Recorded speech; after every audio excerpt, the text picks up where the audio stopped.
বন্ধের বিপক্ষে প্রচার চালিয়েছেন। আমরা আজকে দেখতে পেলাম কিছু কিছু দোকান বন্ধ আছে এবং সার্বিক পরিস্থিতি কি মনে করেন, প্রভাব কেমন পড়েছে বন্ধের প্রভাব? না, আজকে তাদের বন্ধের যে প্রভাব, এটার কোনো প্রভাব নেই। আজকে আমাদের সোনামুড়া বাজারের সাপ্তাহিক বন্ধ। এই সাপ্তাহিক বন্ধের কারণে কিছু কিছু দোকান এখনও খুলেনি, আর বাকি সব অনেক দোকান খুলেছে।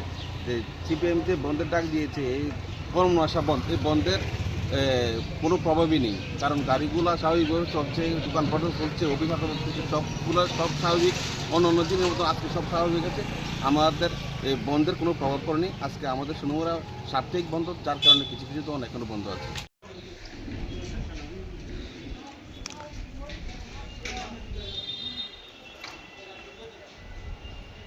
10টি ট্রেড ইউনিয়ন টাকা বন্ধ, সারা ভারতে বন্ধ ডাক দিয়েছে। আমরা সোনামুড়ায় কি অবস্থা, আপনি একজন সাধারণ পথে চলতে হিসেবে কি বলবেন? কি দেখতে পাচ্ছেন এখানে বন্ধের প্রভাব পড়ছে কিনা, কতটুকু? বন্ধের প্রভাব বলতে বৃহস্পতিবার তো দোকানপাট এমনি বন্ধ থাকে, তবে কিছু অংশ দোকান খুলেছে, কিছু অংশ দোকান পুরোই বন্ধ।